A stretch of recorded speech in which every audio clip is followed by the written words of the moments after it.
अस्सलामुअलैकुम नाज़रीन, मैं हूं मोहम्मद इब्राहिम। आप देख रहे हैं स्पॉट न्यूज़। आइए देखते हैं आज की अहम खबरें।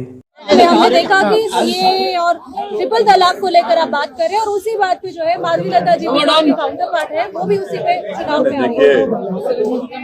बीजेपी ने CAA का अनकॉन्स्टिट्यूशनल कानून बनाया और रिलीजन की बुनियाद पर बनाया गया है, जो राइट टू इक्वालिटी के खिलाफ है। और इसीलिए मैंने उस कानून के बिल को पार्लियामेंट में फाड़ा था और हम उस वक्त भी खिलाफ थे, आज भी और कल भी रहेंगे। और हैदराबाद की पार्लियामेंट की जनता CAA के ऐसे काले कानून के खिलाफ वोट देकर तमाम पार्टीज को, बीजेपी को, दीगर पार्टियों को शिकस्त देगी, हराएगी। अभी जिस तरह से हम देख रहे हैं कि सब ये प्रचार कर रहे हैं, कांग्रेस के खुद के नेता भी ये कह रहे हैं कि फिरोज खान जैसे नेता कि पहले हम उनके खिलाफ लड़ रहे थे, अब उनके साथ लड़ने पर मजबूर। एक बात सुन लीजिए, हमारा इस चुनाव में किसी से अलायंस नहीं है। तेलंगाना में, उत्तर प्रदेश में हम हमारी बहन मोहतरमा पल्लवी साहिबा के साथ हमने PDM बनाया। तमिलनाडु में हमने AIADMK के साथ हमारा अलायंस है। महाराष्ट्र में इम्तियाज जलील साहब बात कर रहे हैं, मगर तेलंगाना में हमारा किसी दूसरी पार्टी से अलायंस नहीं है। उत्तर प्रदेश में PDM हमने बनाया, तमिलनाडु में AIADMK से हमारा अलायंस है। और ये बड़ी मजाक-ए-खैज बात है कि कभी हम B टीम हो जाते तो कभी उन्होंने बोलते या ये बोलते। तो ऐसा लगता है कि ये लोग कंफ्यूजन का शिकार है, मगर हमारे पास क्लैरिटी है। हम अपने काम पर, अपनी मेहनत पर और इंशाअल्लाह ताला अल्लाह की ज़ात पर कामिल यकीन करके हम इस इंतखाबात में हिस्सा ले रहे हैं।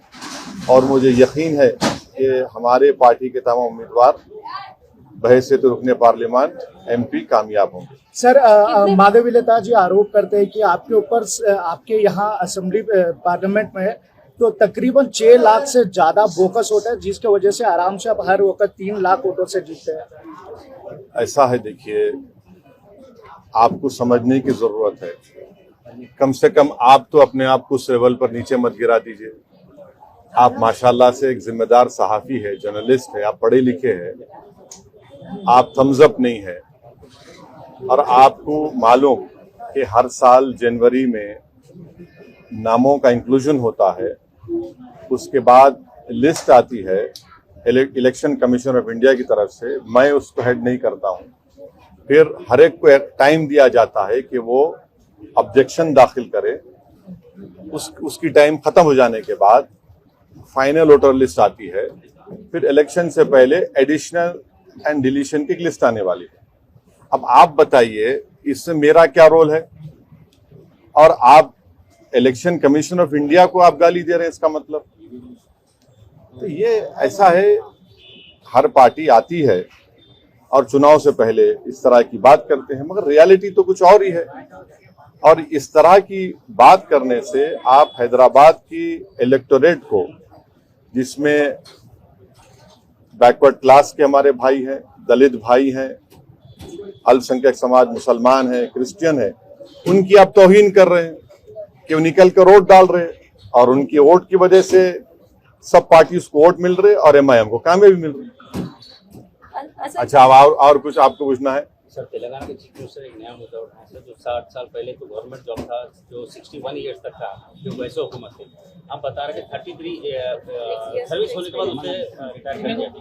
नहीं, मैं उस बारे में पढ़ा नहीं। अभी पढ़ने के बाद ही मैं कोई तफसील बयान दे सकता हूँ। अभी पढ़ा नहीं उस बारे में। सर, ये एक मिनट,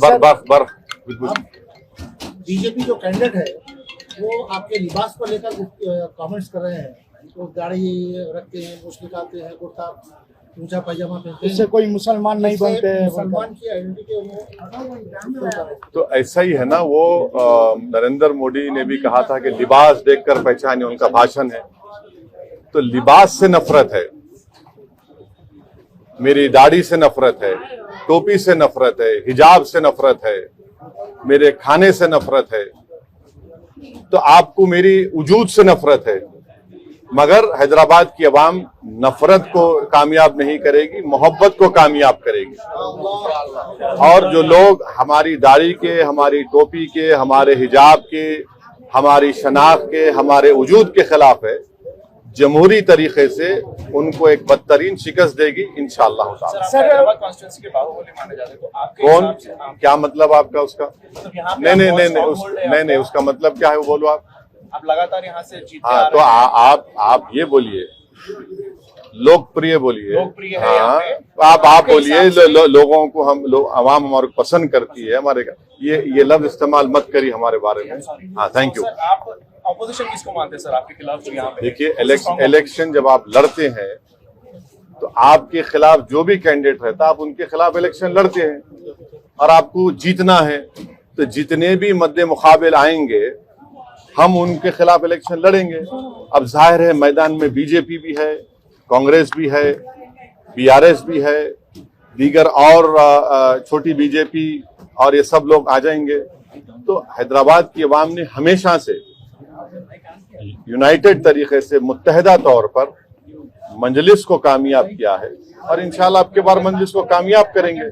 और जैसा कि अभी आपने सवाल किया था कि हम आवाम से अपील कर रहे हैं हैदराबाद की कि CAA कानून के खिलाफ आप वोट दीजिए, महंगाई के खिलाफ आप वोट दीजिए, नौजवान जो बेरोजगारी उसका मुकद्दर बन गया, उनके रोजगार नहीं मिला, उसके खिलाफ वोट दीजिए। चीन हमारी जमीन पर कब्जा करके बैठा हुआ है, उसके खिलाफ आप वोट दीजिए। तो ये मुद्दे रहेंगे। सर, इजराइल को लेके मोदी सरकार ने एक एडवाइजरी जारी की है वहां पर जाने वालों को लेके, इसके खिलाफ क्या कहना चाहिए? इजराइल के ताल्लुक से मैं आपको बताना चाहूंगा कि एक मिनट जरा, गवर्नमेंट ऑफ इंडिया ने खुद गवर्नमेंट ऑफ इजराइल से और गवर्नमेंट ऑफ इंडिया जो है मिलकर उन्होंने एक एग्रीमेंट साइन किया, नरेंद्र मोदी ने और इजराइल के प्राइम मिनिस्टर के साथ, और उन्होंने गवर्नमेंट टू गवर्नमेंट ये वहां पर यहां से इंडिया से वो लोग एम्प्लॉयज को लेके जा रहे हैं।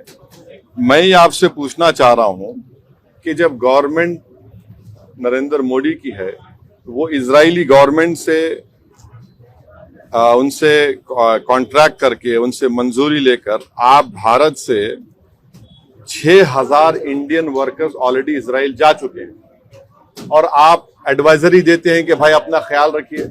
आप 6,000 भारत के नागरिकों को मौत के मुंह में भेजकर आप एडवाइजरी दे रहे हैं। ये किस तरह की इंसानियत है नरेंद्र मोदी सरकार की? आप फौरन नरेंद्र मोदी उन 6,000 भारत के सिटीजन्स को वापस बुलाइए। इजराइल की हुकूमत फलस्तीनियों के खिलाफ एक जेनोसाइड कर रही है। 30,000 लोग मारे गए। दुनिया में किसी भी वॉर में इतने बच्चे नहीं मारे गए जो मासूम 12, 14, 15,000 बच्चे मर गए वहां पर। और इजराइल जुल्म कर रहा है, इंटरनेशनल कोर्ट ऑफ जस्टिस में उसको वो जेनोसाइड कर रहा है। यूएन की रिपोर्ट है। तो हम भारत के प्रधानमंत्री से ये डिमांड करते हैं कि आप की गवर्नमेंट, इजराइल की गवर्नमेंट से मिलकर 6,000 भारतीय नागरिकों को आपने भिजाया, क्यों भिजाया? फौरन उनको बुलाइए वापस आप, और किसी को मत भिजाइए वहां। उनको आप मौत के कुएं में भेज रहे हैं, उनको आप, उनकी जान को खतरा है। तो ये कैसे सरकार खुद फैसिलिटेट करके भिजा रही है और एडवाइजरी दे रही है? सर, मणिपुर, लद्दाख और चीना बॉर्डर को लेकर आपने एक सवाल किया है, ट्वीट किया है, और आपने बोला है कि बॉर्डर टेरिटरी पर कितना तक पेट्रोलिंग हो पा रहा है, तो इसको लेके क्या कहना है? देखिए, आप लोग जानते हैं, आप लोग बड़े बाशऊर लोग हैं। खुद लेह का एसपी जो है, लेह के जो सुप्रीटेंडेंट ऑफ पुलिस है, डीजीपी कॉन्फ्रेंस, उन्होंने कहा कि 26 पेट्रोलिंग पॉइंट्स पर हम पेट्रोल नहीं कर पा रहे हैं। कितना झूठ बोलेंगे ये लोग? कहां गई इनकी इज्जत नफ्स? कहां गई उनका भारत से मोहब्बत? झूठ पे झूठ बोल रहे हैं। लेह का एसपी झूठ बोल रहा है तो उसको सस्पेंड करिए। फिर आप डीजीपी कॉन्फ्रेंस में कह रही है कि 26 पेट्रोलिंग पॉइंट पे हम नहीं जा सक रहे। 2000 स्क्वायर किलोमीटर डेप्सांग डेमचाक पे चीन कब्जा करके बैठा हुआ है और आप चीन के खिलाफ नरम रवैया अख्तियार कर रहे हैं। हो गया। सर हैदराबाद कॉन्स्टिट्यूंसी के अंदर आप डेवलपमेंट के फैक्टर पे बात करें तो लास्ट टाइम बीआरएस की सरकार थी, उन्होंने अच्छे खासे मास्टर प्लान्स लेके आए थे, तो आपको क्या लगता है कि वो प्लान्स कांग्रेस सरकार कंटिन्यू करेगी या बेहतर प्लान लेके आएगी? ये इंशाअल्लाह ताला जहां तक डेवलपमेंट की बात है, हम डेवलपमेंट कराते आए हैं और करवाते रहेंगे। अभी आप देख रहे हैं कि जब हैदराबाद में आज से 4 साल पहले डेल्यूज आया था, तो जिस इलाके में आज हम पदयात्रा किए वो तकरीबन इलाका पानी में था, मगर पूरे सिटी में आप जीएचएमसी के लोगों से पूछिए, सबसे पहले नाला वाइडनिंग का कहीं काम हुआ यहाँ पर हुआ। चंद्रायन गुट्टे में तो उससे पहले अकबरुद्दीन ओवैसी कराए थे। हम लोग यहाँ की जनता का शुक्रगुजार हूं कि उन्होंने आगे बढ़कर अपने घर को दिए और बड़ा नाला हम यहाँ पर तामीर किए। अभी भी आगे 2-3 बिट्स बाकी हैं, तो डेवलपमेंट के ऊपर कोई कॉम्प्रोमाइज एमआईएम ने कभी किया ना करेंगे। और फिर नए चीफ मिनिस्टर को हमने उनसे रिक्वेस्ट किया था, रेवंत रेड्डी से, कि आप जो है ओल्ड सिटी में जो एक लाइन मेट्रो का रुका हुआ है, पूरा काम तो मेट्रो का ओल्ड सिटी में आ गया, सिर्फ एक लाइन जुबली बस स्टैंड से फलकनुमा का, तो वो खुद आए चीफ मिनिस्टर, आकर उसका फाउंडेशन स्टोन डाले। और फिर वो लोग एक एयरपोर्ट लाइन बना रहे हैं जो नागौल से एलबी नगर से, तो हमने उनसे रिक्वेस्ट की कि आप चंद्रायन गुट्टा पर उसका स्टेशन बनाइए, वो 3rd स्टेशन होगा। फिर यहाँ से मैलारदोपल्ली से जहाँ पर फिर एयरपोर्ट जाएगी।